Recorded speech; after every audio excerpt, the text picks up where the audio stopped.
it's good fun. It's not going to light any fires. You're not going to win any races off the lights, but it's not about that. It's about the journey and the experience.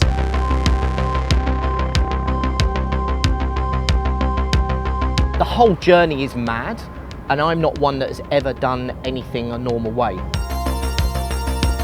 I own a DeLorean. That's mad in itself, right?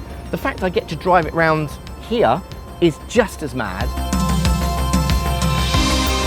And it puts smiles on people's faces, so good fun.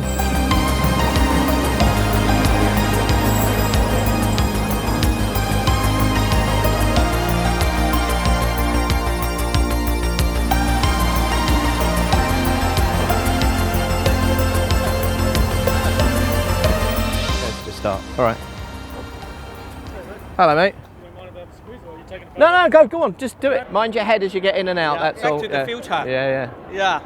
Oh, for me, it was when it was released in '81. I saw on the news, you know, I'm a 60s kid that was brought up in the late 70s, early 80s, and John DeLorean on the television actually launching this, and I just thought it was an amazing car at the time. Essentially, I'm an engineer, and I like product, I like technical things.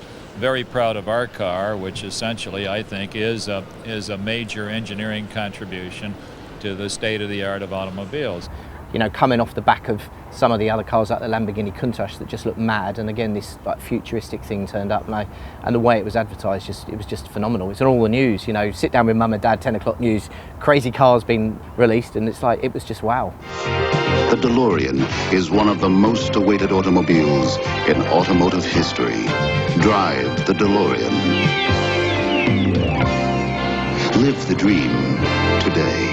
I saw it when it was released, and then tracked all of the issues that were going on with DeLorean at the time, and then I left school in 16 and 85, and they just released Back to the Future.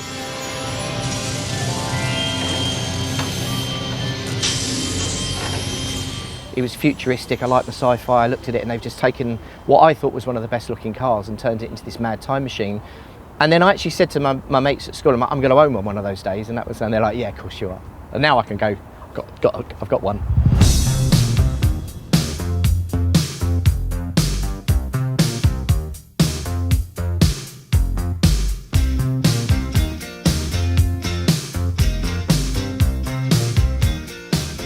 I was born in July 2004. Had my license probably two and a half years. I've always liked 80s cars, and this is sort of about as 80s cars as it gets.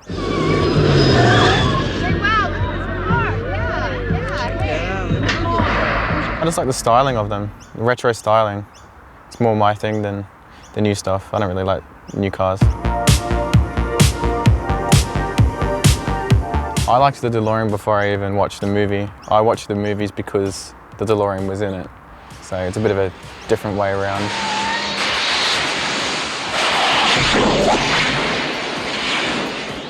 This car, I think, was bought new, driven for a little bit, and then garaged for probably 30-35 years. It's only got 9,000 miles on it.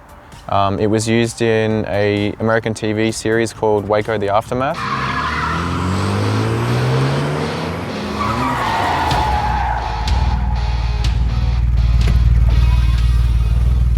And then it was shipped over to the owner in Tasmania, who I bought it off. Definitely a lot of work, but I saw the DeLorean, I didn't really care about anything else, how much work I had to put into it. It's here now, it's running. I've done a carburetor conversion, and that was custom parts, but all the original parts for the car you can get through DeLorean Go, or you can get them from the States through DMC themselves. You can get parts within 3-4 days shipped to here, which is quicker than most domestic shipping. If you were to buy a DeLorean in Australia, you'd be paying anywhere between, I'd say maybe 115, 120 to 160 for a really, really nice restored DeLorean. They keep going up in value pretty much every year as they get rarer. Yeah, definitely don't drive it if you don't want to speak to people, and definitely don't pull into a service station if you don't want to talk to people, because everyone will come up to you, take photos and ask questions. And they'll make a lot of Back to the Future jokes, but you just have to get used to it. Are you telling me that you built a time machine out of a DeLorean? The way I see it, if you're gonna build a time machine into a car, why not do it with some style? I'm trying to keep it mostly original, so this is a Sunday driver, mostly original sort of car, but Some people take theirs to the next level and they do the full time machine conversion.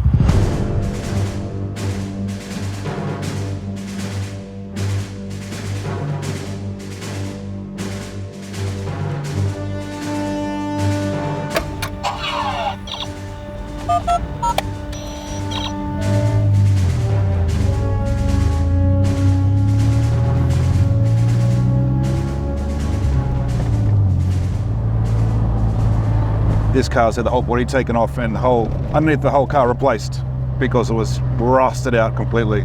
Dangerous, so everything is new. The whole frame's been replaced, this suspension's been upgraded. Every little bit of piece has been done to make it safe and reliable, and handling's amazing. So it's a beautiful car to drive, absolutely beautiful. All the labels are exactly like the movie. Everything is supposed to be exactly like the movies. The wires are all the same, the color, the zip ties are all in the right correct position. So for example, if we wanted to go back to 1985. Yeah, so we go 12th month of the 10th day, randomly, 1985 at 12 o'clock. Amazing.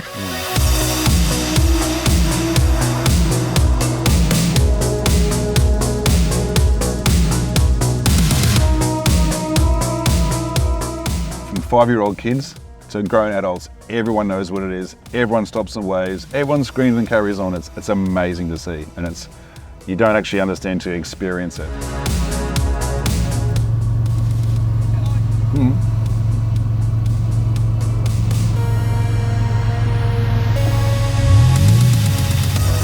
It's not the sort of car you can just take out and go for a drive and park and go have coffee with your wife. You just can't leave it anywhere. People jump on it, climb on it, rip at it.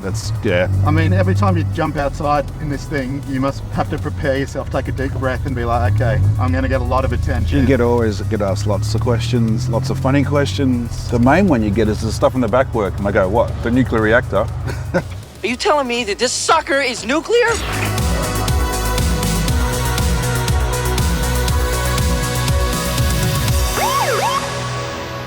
I got pulled over by a higher patrol, went over the car, was going to defect me, went crazy, didn't know the movie, didn't know the car, didn't know anything. She was furious. What's all these wires? What do they do? Nothing, they do nothing. Anyway, so I'm waiting for defect notice to come in the mail. I get a phone call from some random cop going, don't worry about it. She got told what it was and everything, so yeah, it's very funny. Every drive is you're not just popping out, every drive is a journey. So, you'll stop, put fuel in, people will be there, you're on the road, people are taking videos, they're hanging out. We've just been sitting here and there's cars coming up and people taking photos, and not everyone knows the car, right? So, whether you're a granddad or a young kid, it transcends time and it's just good fun. It stands out to car enthusiasts, obviously, but then it also stands out to people that are not interested in cars.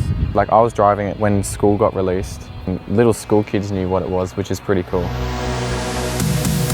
It just makes everyone else happy, if you know what I mean. Like, everywhere you go, everyone smiles, everyone waves.